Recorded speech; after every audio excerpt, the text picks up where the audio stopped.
Welcome to This Organized Life. If you're a mom, wife, or coffee lover seeking advice on how to reduce clutter and reclaim time, look no further than your host, Lori Palau, founder of Simply Be Organized and author of Hot Mess, a practical guide to getting organized. For a lot of people, clutter is their dirty little secret, but it doesn't have to be.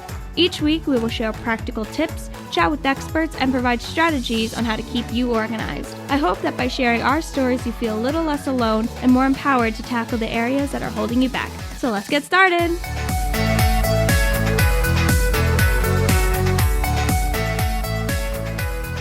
Hi, everybody, and welcome to today's episode of This Organized Life podcast. I am your host, Lori Palau, and we are back with another one of our partner spotlight episodes. And we took a little bit of a break because we did our summer series of the Clutter and the Enneagram. And so hopefully you guys enjoyed that. But if you've been listening to our show for a while, you know that I started at the top of the year this series where I've been showcasing different professional organizers from our SBO partner group. And our partner group is a diverse group of women organizers from all over the globe. We've had partners in Australia, in Canada, in Mexico. And we all own and operate our independent companies. We support one another, mentor one another. And I love celebrating and showcasing other women who are passionate about this industry. And so I wanted to start this series at the beginning of 2022 to just introduce you to them. I talk a lot about the partners in kind of like a two-dimensional perspective, but I wanted to really bring them to life by allowing you to connect with them directly and learn a little bit about each one of them and how they got started and what they do and if they have a specialty. And if you are somebody that lives in this geographic area, I want you to feel free to reach out to them, or at the very least, follow them on social media.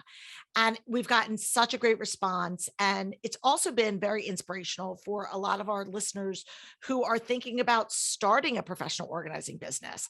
And maybe they've taken a hiatus to raise kids, or maybe they're looking for a career change, or maybe they're looking to just kind of turn this passion into a profession and maybe start it as a side hustle to see if it's something that can ultimately replace their full-time job. And so there's whatever value you can get out of this series. I hope there's something for everyone. And so today's guest is my dear friend, Kate Bosch. And Kate, I'm going to bring her out in a second. Kate's an organizing expert. She lives up in Rhode Island. She's a mom of bigs like myself. And she's been doing this for a while. And much like myself, has a diverse group of clients. We're going to talk about that. She's just sort of what I like to call as like an organizing generalist. You know, she doesn't necessarily specialize in one specific area with one specific type of client, but really enjoys the relational aspect of working with people and helping them to kind of uncover their challenges and kind of find that piece that they're looking for. And so I wanted to have Kate come out because, again, talk about her experiences, what her life looked like before, because she has a really fascinating, interesting background, and just share some pearls of wisdom. So without further ado, let me welcome my good friend, Kate Bosch, to the show. Welcome, Kate. Hey, Lori, thanks so much for having me. This is such a pleasure. I am very excited. And you were one of our panelists, though, correct? So you're not a total stranger. Right. Yeah. To during the pandemic. Yes. So yeah, we did this clutter clinic quarantine, this virtual clutter clinic, and I had a bunch of panelists, and Kate was one of them. So, and then we aired that. So that was a great episode, and people were like, it was right when lockdown happened, and people were scampering to make sense of all the stuff that had accumulated in their houses that they were forced to look at. That's right. People were really sick of their homes and going like, oh my gosh, what have I accumulated here? What have I done? Yeah. And how do I deal with it? And I have to look at this because I have nowhere to go. So yeah, let's figure out how to do it. It was fun though. It was fun. It was fun. So I gave our listeners top line overview, very broad stroke, a little bit about you, but in your own words, just tell everybody about who you are. And I'd love you to dig in to a little bit about your backstory, because I just think it's super fascinating. I told a friend once, I think I have a sequential life. Like I've done many things. I don't know what number career this is, but many. So I'm a mom of bigs, like you said, 2 daughters, 14 and 19. So I have one just about to go into high school, one in college. So I'm at those different phases, been through the littles phase. Married to my husband for a long time, where he is an artist and professor of art. This is actually, I was just going to say, for any of you guys that are watching this on YouTube, or if you are listening, go over to YouTube and check this out, because this amazing wallpaper that is behind Kate, her husband actually designed that. It's actually an art piece. So it's a series of photographs of, it's unusual. It's photographs actually of pollen sculptures. He works in unusual materials. It's fun. And that actually is part of my background, is that I have a BA in art history from Yale. And I say I only use my degree now in, being the wife of an artist. So but you're like, it's funny because I knew you were smarty pants anyway, just because you just talk to Kate and you just kind of like get to know her, and you're like, regardless of her educational status, I was like, she's got a really good brain in her head. And then when I was like reading on your bio, I was like, oh, and she went to Yale. That makes sense. And that just proves it. Yeah. Well, thank you. Yeah. But I needed to be I need to be doing stuff. I'm not I love ideas and the world of ideas, but I love also the physicality of organizing work too. And that's something that I really need in my life.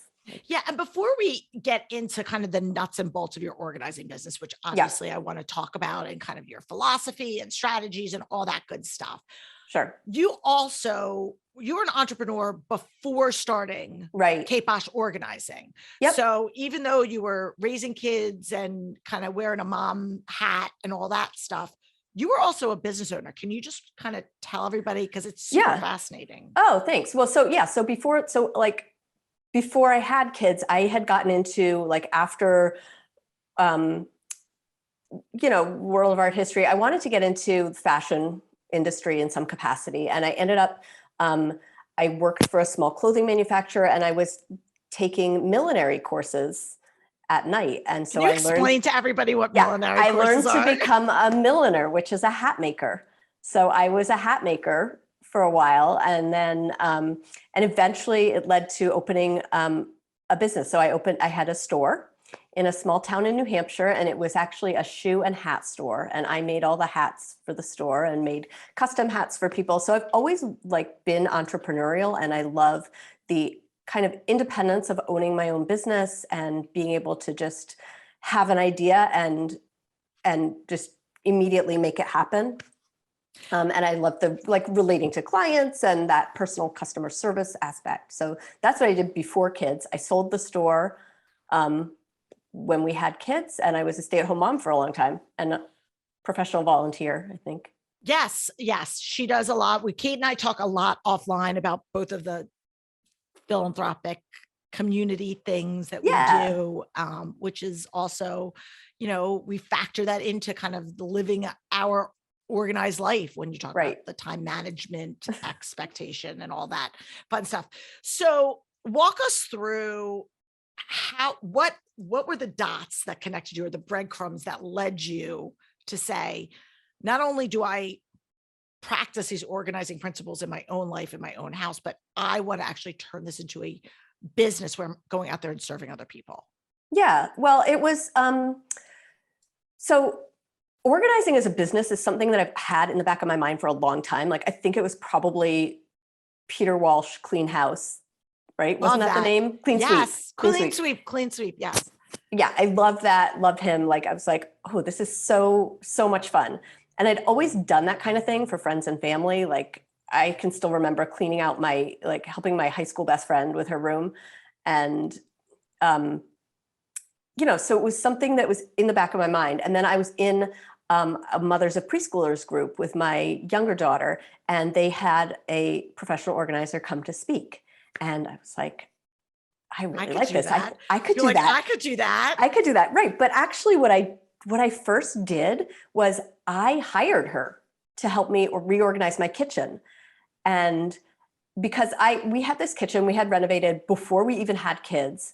And so then I had one daughter, and then 5 years later, another. And like the kitchen was not set up for a family. It was set up for a couple.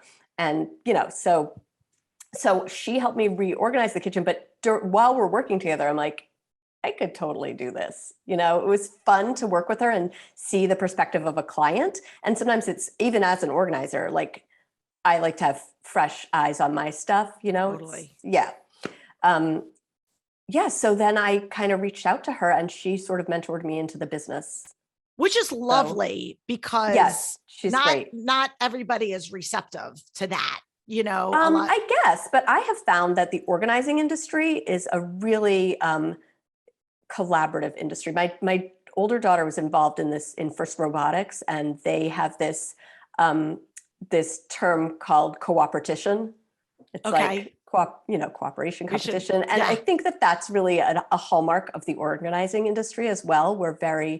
I think it tends to be people who like to help other people, right? And we even like to help each other. Yes, so it's been absolutely. great. And what I say to people also is, it's just like picking a hairdresser or a therapist or somebody else. It's a very personal thing, because it's not just about the tactical execution of, can you put this bin here or can you put this here? It's that relational piece. Do I click with this person? Is this person a good fit? And so there's a lot of people that could do the same job, but are they going to be a good fit for you and your style and all of that? So I always, encourage people, and that's, sort of kind of my whole mantra, as obviously, but for people out there that might be newer to our show, that's why I love mentoring other professional organizers. That's why I love helping them with the areas where they might feel a little bit more unsteady, which is oftentimes the business side of the business. Most people get into this business because they feel confident about their ability to organize a space, and they feel confident and passionate about wanting, whether they've gone through their own transformation and evolution, or it's just something like you said, that I've been doing this my whole life for people just because it's kind of who I am. Right. But making that transition to then saying, okay, I have to not just do this from like my heart and emotion, but strategically takes a skill set. And not everybody has that. Absolutely. Not everybody wants to do that. I actually just talked with a young woman who is interested in transitioning to an organizing career. She reached out to me on Facebook, and I said, I'd be happy to talk with you about this industry. And we did talk about how, not everybody wants to run their own business, and that's okay. Like maybe you're really into it, because probably 50% of what I do is about running the business, not just working with like the time I'm on site with clients.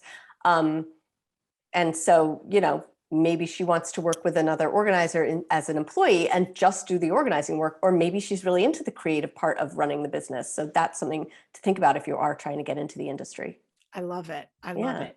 So let's go back. So I want to talk a little bit about your childhood a little bit more. I know you touched on it and said, you can remember doing this for your best friend, but I'm always just curious, what was your home life growing up? Did you grow up in an organized house? Was this something that you had this behavior modeled for you? Because I think a lot of times it's either something that it wasn't. Like I grew up in a house with a mom, like we had our partner, like Mary Cornetta, who talks openly and candidly about her mom was, borderline hoarder, had lots of stuff and it stressed her out. So she went the opposite. Yeah. Or you had healthy model behavior where people were teaching these strategies. So kind of give us your. So, well, first of all, I think that's a great question. And this is a question that I often weave into my initial assessment with clients too, because it can reveal a lot about your relationship to your stuff and organizing. And I think a lot of women who grew up in a very organized home feel a lot of pressure to maintain that, or to live up to the standard that their mom set. And, it's kind of then becomes about like, this is your home and you're allowed to set the standard here, and it needs to be comfortable for you and what you want to do. So the house I grew up in was definitely very tidy. and that behavior was modeled. However, I always tease my mom because it's like, I open this drawer, I'm like, oh my gosh, Mom, you've like packed everything. It's all hidden, you know, like I open a cupboard, I'm like, you have not worn these bathing suits for a million years. Like we need to, you know, Yes. we need to go through this. My mom was a bit like that too. I used to say you were just like a little bit of a closet hoarder. Like it was what spot, like you would walk in my house growing up, and this is back in the day when everyone had carpet and you could see like the carpet, the vacuum lines. Yep. Everything was like, there wasn't stuff all over the counter, but then you opened up a drawer or a cabinet and I was like, oh, what's behind door number 1? Exactly. It was exactly like that. Yep. So, but even like as a kid, I can remember, like I have distinct memories of trying to organize my toy chest, like, you know, and being constantly frustrated, which is why I tell clients now, like, I don't think a big toy chest is the way to go because that's just a giant dumping ground. It's like it's just a bin to rummage through. It's an invitation. Toys like garbage. It's an invitation for clutter. It really is. Exactly. It's like, how full can I stuff this? And I'm just going to have to rummage through to get to things like, so yeah. Yeah. A toy chest and things like that are good for, if anybody's listening, is like, I have a toy chest. It's good for blankets, bigger stuffed animals that like take up a lot of real estate in the house and that you want to corral them. But like, I don't advise putting, you know, Legos or, I mean, maybe like the Duplos in bins or something, or like the bigger ones, but that you can take out, like bins that you can take out of the toy chest too. But yeah, not like all the, you know, Matchbox cars and the little calico critters or whatever. Yes, I know. Well, and our kids are big, so we don't even know all the things. I don't know what the toys are now. I know it's crazy. And so then you became a mom. Yep. So I'm always curious, as other moms with kids who have grown up in that type of a world, what it was like, what the climate was like in your house and how your girls adapted. I'm a mom of girls also. Yeah. I'm like, what did they adapt? What did they rebel against? How did that weave in? Because, you know, this is something that you're doing professionally and you're practicing that in your house. Yeah. I mean, I wasn't doing it professionally when they were little. Like so I started my business a little over 6 years ago and my youngest is 14. So, but I was always like practicing it, like you said, in my house. And so, and I feel like I have one of each. Like my oldest tends to be, I mean, I sometimes used to call her Pigpen. She was the kid who would like lie down in the sandbox and make sand angels and be like messy. And when she was a teenager, we had this pact that she's like, she had to keep her room like reasonably neat, but she said, Mom, just don't look in the closet. It will just upset you. So I'm like, okay, fine. I can live with that. And then my younger one was totally different. So she was the one, at 2 years old, she was sitting on the floor just in this room and she had some toys out and she was like lining them up in a strange way. I'm like, what are you doing? She goes, I'm organizing. I'm like, okay. Yeah. Okay. All right. And I was not an organizer then. I just thought that's really interesting. And she's definitely more like that. And I've, she's the one who will sometimes just go through her clothes and be like, yeah, I'm done with these clothes. I've outgrown this. Like we can pass this along. And, you know. Yeah. And I think that's interesting. I mean, I think for anybody out there that's a parent or knows that your kids are different. You know, I've friends who have twins, literally lived in the womb, shared, you know, an egg, and they are, you know, they've completely different personalities. And they are who you are. You can only like work with their personalities and help them draw out the best of their personalities and work with, you know, what their challenges are. But yeah, absolutely. And I think it comes also down to just, again, and this is for anybody, whether you do this professionally or not, just trying to model that good behavior because you know, I've had conversations and I'm sure you've had some as well, where you have a client that's frustrated that the rest of the family doesn't keep up with things. And, you know, it's hard to make other people to do things, but you need to start with what's yours. And I remember distinctly, and I told this story before, where I have a friend of mine who was like, I can't get my kid to clean up her toys or do this and like fill in the blank. And I was like, I get it. It's frustrating, but you don't make your bed.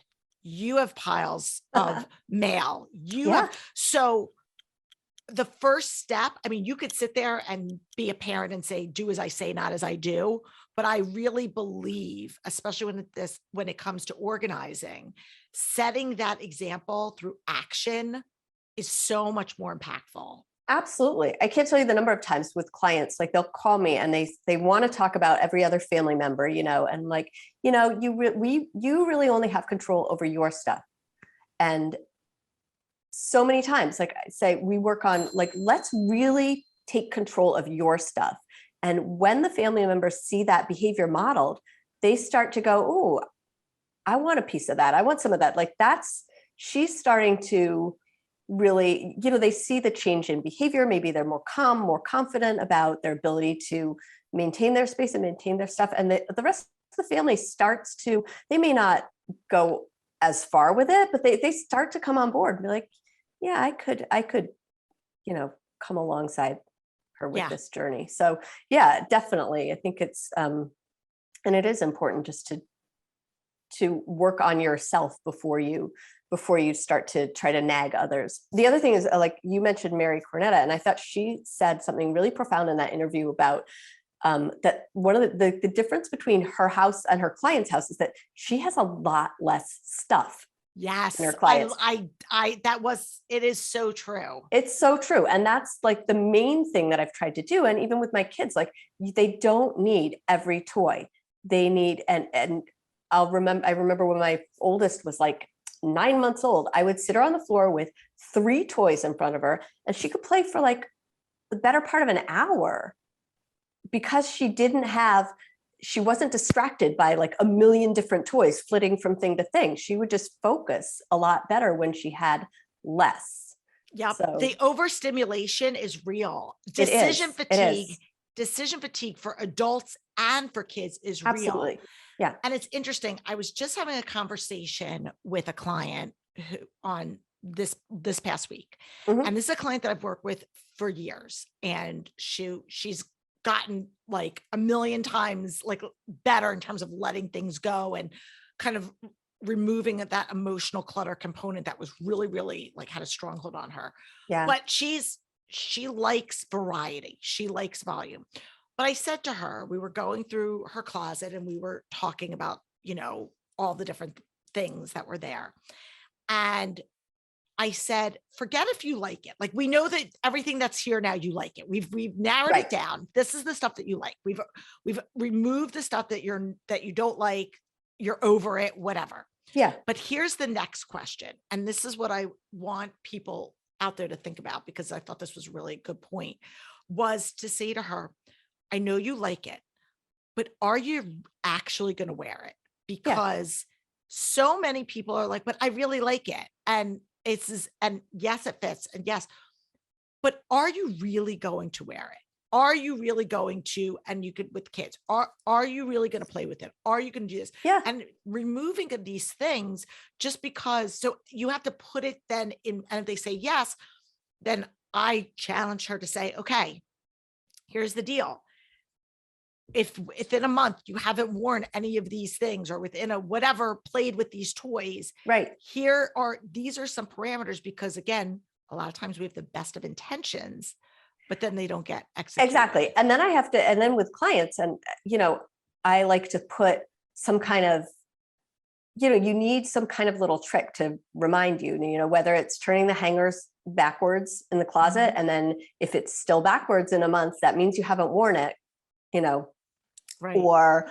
Or stick a Post-it note on it or something. And with like with a client just recently, there was a thing that she was going to do. I'm like, all right, what's your deadline? Like, you need to give yourself a deadline on this for acting on this, because it's been sitting here for 2 years. So let's write a deadline on a sticky note, and then let's get that set as a reminder in your phone too. And if with the sticky note and the reminder, you still don't want to do it, then that's the accountability. Let it go. And that's the accountability piece that a lot of people really need. Yes. And some people have that internal drive where they can set that, boundary for themselves. And other people need that extra nudge, support, whatever, from a friend, a professional organizer, just like I know for myself, I'm much better and more effective working out with a trainer than I am on my own. 100%. And it really is, again, it's holding yourself accountable to that. And we do this in work too. When you're an entrepreneur, for a lot of times, it's hard because you're like, I'll get to it when I get to it. It's very different when you have an initial, like you have an immediate consequence like you do in other situations. But when it comes to our stuff, a lot of times we just let it go. And then that's when the Right. happen. Well, and if your closet, like, yeah, you can stuff all of that in, you can make it fit into the closet, right? But is the closet really easy to use, or do you still have too much? And the other thing with, like, when you mentioned, like, yeah, I know you like everything in here, but I always try to ask people, like, let's try to compare. Like, yeah, you've got like whatever, half a dozen cardigans, but you always grab these two. Yeah. Like, when would you choose to wear this one instead of one of your favorites? Like, even though you like it. So maybe. I love that question. That's a really good question. I love it. Thanks. That's awesome. All right. We're going to take a quick break and we're going to come back. Want to continue on this conversation. Want to talk about maybe some additional like tips and strategies for our listeners out there. And we'll be back. So sit tight. All right, Kate. So you've already kind of told us a little bit. Tell us about kind of some of the stuff that you're, some of the tips up your sleeve, if you will. Tell us a little bit about the types of clients that you work with. Because I think, again, we've had people, and I mentioned this at the top of the episode, we have some people that specialize with, we do kind of luxury organizing. We focus in on pretty much moms with playrooms. We do packs and unpacks, whatever the situation is. Tell us a little bit about kind of your sweet spot for organizing and why. I think, let's see. I feel like my client base is pretty varied. It's strictly residential. I don't do like business organizing really. But I do, so it's people who are feeling just like stuck and overwhelmed by like the volume of stuff and how to deal with it. I don't tend to do the like, I'm not the kind of organizer that's going to come in with a whole bunch of pretty bins and arrange your stuff in rainbow order. It's really more about helping the client reach their goals, helping them first define their goals, and see what their vision is for what they want their house to look like and how they want it to function. And then figuring out how they're going to, that unique solution that's going to get into their head. And I like to think about, helping them restore the right relationship with their stuff. I love that. And thanks. And and so that the house is going to support their life the way they want to live it. I love that.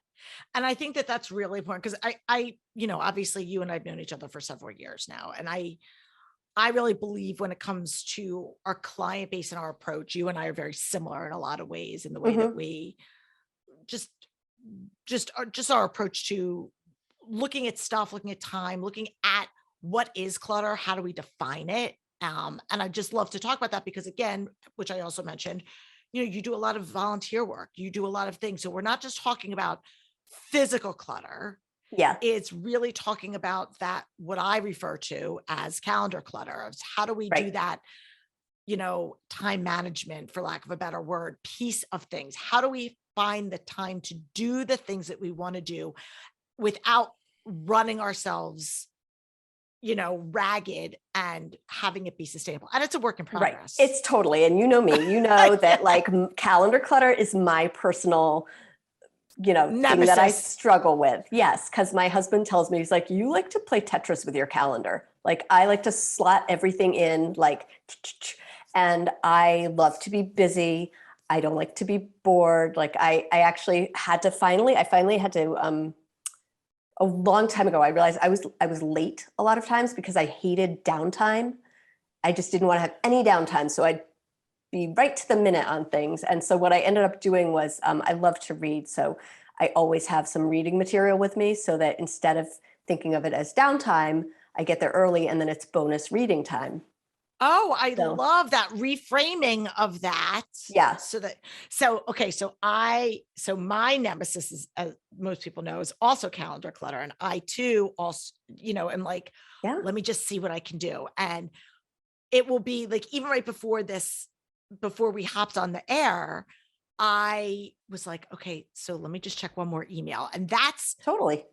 and for I did the anybody same that's thing. been there, done that, and then you can easily get down that rabbit hole. And then you go from, oh, I had 10 extra minutes, let me do this one last thing, to now you're running 5 minutes late because you've Exactly. done it. And I do it to myself. And hello, this is what I do for a living. So we're all a bit of a work in progress. We are. And definitely my strong suit with clients is much more about, the physical clutter. And I think you talk about like, physical, emotional, and calendar. And like physical, emotional to me are very related, right? Because Yes. they call me about the physical, and then we get into the emotional aspect of it too. So, but for my 100%. own personal, it's like calendar is the thing that like, it just always like, I get a good hand on things, and then it creeps up and I have to beat it back down, and it creeps up. And I can really relate to my clients with that too, because with the physical stuff, like, I always tell people that like, you don't get organized one and done. It's like, because you're constantly bringing new stuff into your life, or your life situation changes, kids get older, or you have a baby or something, like, or whatever, things change in your life. And so you have to go and reevaluate how you've organized stuff. It's not Well, and you something. said that, and I was going to bring that up. And to like, I think it's a perfect time, as you said, even back in the day when you hired that professional organizer to kind of help you, you were in a season of your life where you were, whatever, you were just getting married, just moving in, whatever the situation is. And then a couple of years later, you have a kid, and then you have another kid. And and we're constantly, and everyone knows this. Please, if we didn't know it before, we all learned it really hard and fast during COVID, when all of a sudden, wait a second, I have to adapt my kitchen table to also be a homework hub and an office and whatever. So Right. and I always say to people, you can wander into clutter. You can wander into it. You can't wander out of it. You can easily let stuff creep in. You can let the mail go. You can let the laundry go. All of these day-to-day things that just continually manifest itself. Even if you're not like a shopaholic or anything, there's just life that has stuff. Absolutely. And you let it go long enough to that procrastination, which is what I call the 5 clutter pitfalls of procrastination. And if you let that go too long, eventually that leads to the overwhelm and it gets to a boiling point, right? And then you realize you have to do something. And I think that's the same with my calendar clutter too. It's like, oh my gosh, I am frazzled. I've once again overloaded myself, and now it's time to start saying no to some things, or seeing where I can. So what are some strategies? So what are some specific strategies, knowing that that's sort of your pain point in the clutter space? Yeah. What, just for somebody that's listening that goes, yeah, that's me. So I'm just curious, like, what is your approach that you could share with people when you're starting to feel like, oh my gosh, I have too many things happening? I think like one of the best, this goes back to you're talking about like needing that accountability partner. I have like my husband and my closest friend are are my best accountability partners for that. Cause I can say to them like, oh my gosh, I've gotten myself in over my head again. And they'll help me be like, see where I need to say no, or delegate something, or, put hold off on something. And they'll just be really very real with me about it. Yeah. So, reaching out for help is one of the biggest. And I think, tell me if you feel otherwise, but I know this, again, speaking from People's Exhibit A right here, we often underestimate the amount of time a task is going to take. Yep. How much time how much real estate, either mentally, like mental load, or from a time commitment that, said project, volunteer work, yes, that you're saying too, is going to take. And we, I see this with people in their physical space too, of like, what's one more, and when you aren't intentional, I think it comes back to being really intentional. And that's when you and you're a data person like myself. So sitting down and doing that analysis, that time analysis is really helpful. But for a lot of people, they're like, oh, I don't want to do that. It may not be fun, but I think just the same way, like with clients, like when they have, I almost always end up setting up a memory box for clients, like for each member of their household. And it's like, all right, you can decide what size, like it should be reasonable. Like we're not gonna have a whole memory storage unit, but like a memory box, and when that is full and you can't fit more things in, that's your cue that you have to go through it and make some hard choices. And the same thing with calendar. Like I'm very visual. So I like to have that visual. I do it, digitally, but like to really see the different things on my calendar and plot it out. So when I'm not, so you can see the physical boundaries of like, I'm not leaving myself enough space here between this and this, or like this is getting too overloaded. And so just those visual cues, I think. And also for, like you said, like the time management, not understanding how long something takes. I use this app called Toggle to track my time. Yes. So I'm going to put a link in there for everybody to. Yeah. So I use that sometimes when I'm really needing to get a handle on like, look, I think it takes me an hour to make and plan all my social media for the month, which is like I know in the back of my mind, I'm like, that's a total lie. It takes much longer. So if I actually toggle track it, then it will show me how much time it takes. And it also, using an app like that keeps me a little more focused on what I'm doing. So I'm not like, oh, let me just check email. Oh, let me just check in with Instagram. Let me just, right. Keeps me more focused. And, another thing, just to kind of piggyback off of that, is I think for people that might be listening out there that are saying, okay, can relate to a lot of what you guys are saying, is almost think about how do you want to spend your time too? Like setting that goal first. Like what do I want my day to look like? Do I want to be able to have 30 minutes, 15 minutes, 10 minutes before the kids come home, or before I walk, where I can read, or I can prep dinner, or I can fill in the blank, whatever that looks like. Right. And almost reverse engineer it. If I know that, like for me, I remember back in the day, and this is when I was a recruiter before I started this business, the kids were little, and I knew that the kids would get off the bus at 3:40.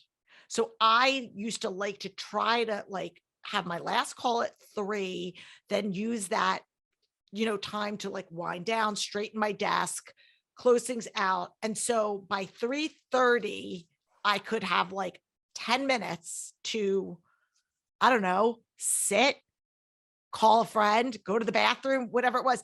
I just had this little buffer. It didn't need to be a lot. It was just a little buffer that allowed me space so that I could then switch hats and like get in comfortably into mom mode, as opposed to feeling like I'm coming in hot, which I think so many of us do on a daily basis. Absolutely. And I think it's also important for people to understand, like, it doesn't have to be, like I said, I do like that variety. My husband loves like a schedule, like he has taught the same classes for years and he loves that routine, but I kind of like it when not every day is the same. And that's okay too. Just having like certain, maybe certain touch points throughout the day, or over the course of a week, maybe it sort of resets every week or something like that, certain things. No, that's a great point, because again, especially people that are like my Enneagram 7s out there that are like variety and like, adventure, they might be thinking, wah, wah, wah. Like, I don't want the same thing. And I'm not, and so I'm glad that you made that distinction, that point. I'm not saying every day has to look like Groundhog's Day. But if you say today is, I know I have this going on these days, or these are the days that I'm going to make sure that I have a little bit of margin in this point in my, whatever. I think that's the important point, is being intentional about it. Exactly. And also knowing that, like, okay, like as an organizer too, like what can I schedule when, like knowing how much margin I need to have before and after a client session to get other things done. And then then maybe like, whatever, if there's something that you like to do every day, it doesn't have to be at the same time every day, but if you have that visual calendar too, whether you're a paper person and do it on paper, or you do Google Calendar like I do, and you can see all the different like color coded events, you can see, okay, well, that day I'm going to be able to do it at that time, and this day it'll have to be at that time, or right. whatever. It gives you flexibility and it gives you freedom. Exactly. Yeah. Yeah. Okay. So obviously I could talk to you for hours and hours and hours, but we're going to try to like tie this conversation up. Okay. So before we go to break and then I come back to put you in the hot seat, tell our listeners, where can they find you? Where can they learn more? All of the things. You've got a great, I hate using the word newsletter because it just sounds boring, but you've got a great, I do have an email newsletter. I know, it's like a great communication tool. And I just read the one that you just put out. Was it today, yesterday? All the things Today. running together. It was Yeah. today. Yeah. It's awesome. So tell Thank everybody, you. how can they learn more, connect up with you? So my website is probably the best hub to find out all about me. I do work with people virtually, so I can work with people anywhere in the world. And I also work on site. So on my website, I've got, all my past blogs, which come out in the newsletter. You can subscribe to my newsletter. I've got a resources page that has all kinds of info and resources that people would,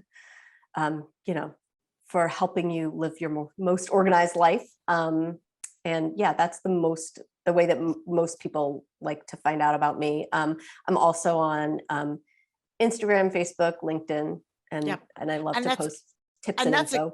Oh, I'm sorry. I totally. That's okay. I was just going to say, and we'll link up to everything, but it's Kate Bosch, Bosch. Yes. Organizing. And we'll have links to everything in our show notes. Of course, Kate's one of our premier SBO partners. So you can also find her on our, preferred organizer on your page, website, all that stuff. So definitely I encourage you guys. Seriously, she's got lots and lots of really on point, valuable content. So definitely, whether you live in the Rhode Island area and are looking for somebody, or, want to work with her virtually, or just consume her content, I strongly encourage you, check her out. Thank you. You're welcome. All right. One more quick break. We're going to come back and we'll do our wrap up questions, which I know are going to be tough for you. So sit tight. All right, Kate. So I always ask our guests a few questions, and I usually send the talking points in advance just to kind of give people a heads up. And the one question about your favorite book, Kate immediately writes back to me, this is the hardest question because I'm such a reader. I don't know how to choose. I know it's going to be like Sophie's Choice. I'm sorry. But I find that our guests are very inspiring, and I love to learn from our guests. And so for me, asking you what your like a go-to book for you is like a little snippet that I could take away and go, okay, this was valuable for her. Okay. There's a strong chance it could be valuable for me. So it's a little selfish. It's really hard though. I have to say it was really hard, but the book that I go back to probably, It's All Too Much by Peter Walsh. I know I mentioned him before, but that was like I just love that book. I love his style. It's very like accessible. It's really gets into the why of clutter for people, and that feeling of overwhelm. And I just think he's fantastic. He's so eminently quotable, and he's kind of like the original organizing guru. He is. I love him. He's great. And he's he's got a very, like conversational, relatable tone. Yeah. Very kind, very like, he really cares about people and helping them, live a better life through being better or more organized. So, okay. There is one question that I forgot to put on our talking points, because I've been asking and the reason why I forgot is because I don't ask of all our guests, but I have recently been starting to ask some of our organizer guests, because I think people always want to know, like, what's your secret? Like, what is it? What do you love? So right now, and I know that you're not all about the products, but what tool, and it might be an app, it doesn't have to be a physical tool, is like, if you were to say, like, right now, what's your go-to, or what are you loving in terms of the like to help you keep a more organized life? I mean, the one that comes to mind is Evernote. I didn't used to like Evernote. because it looked like a big, scary, empty room to me. And now I use it all the time for organizing all kinds of notes and ideas. And and I use it for my virtual clients. I have, a notebook for each client, and it's how I share with them. So that's probably the best one. And I'm a big fan as well. Yeah. Not a paid endorsement. No. Yeah. I just, it's just really quite helpful. So, love it. Yeah. All right. We'll link up to that too, people. And then of course, our last two are classic questions that we ask every guest is, in this particular season of your life with the 14 and a 19-year-old and a thriving business and volunteer work and all the things, where do you feel the most organized right now? And where do you feel like a little bit of a hot mess? And I don't really think you're much of a hot mess, but well, okay. So I think, I think my schedule is always where I'm a hot mess, and it's just about just continuing to understand and be gentle with myself that that's a work in progress, and it's okay to be, and where I really feel like I feel like with the physical clutter and stuff, I've got it. It's okay. The house is fine. And I know, I love to keep a couple of times a year, I'll start to get the itch to go through and get rid of more stuff. And that to me is fun. So, right. But because you've created the system and it's been something that's been an ongoing practice, it's not as overwhelming and daunting. Exactly. So so I have systems. I know where the seasonal decorations are, and they're not overwhelming, and they're not and I just can do that. And so I'll rearrange things, and then, have that kind of flow to the year with the stuff. And I love it. Kate, thank you so much. Thank you. It's always a pleasure talking to you. It's so much fun. And when I was like, you have to come on, she's like, yeah, I haven't been on. I was like, wait, what? I was like, we need to fix that. So thank you. Again, if you are new to our show, welcome. I'm so happy that you're here. Make sure that you click the subscribe button wherever you are watching or listening. We've got hundreds of hours of content, probably more than anyone could want to consume. But the beauty of it is you can go around and choose your own adventure. So if there's an area that you're struggling, if you're struggling with more physical clutter, emotional clutter, calendar clutter, want to learn more about it, we have lots and lots of free resources for you. We love that you're a part of our community. You can follow us at Simply Be Organized, connect up with us wherever we are. And until next week, I'm your host, Lori Palau. So peace out. Thanks for tuning in. If you like this episode, please spread the love and share it with your friends. And if this is your first time joining us, make sure to click the subscribe button wherever you are listening so you never miss an episode. And while you're there, please leave us a review so other people know that our show is worth the listen. You can also find us on YouTube and Instagram at This Organized Life Podcast. And if you'd like to connect with us, you can head on over to our website at simply the letter B like boy organized.com, which is filled with tons of resources, including free downloads, checklists, links to our amazing organizing partners, and all of our digital offerings. I'll see you next week for another episode of This Organized Life.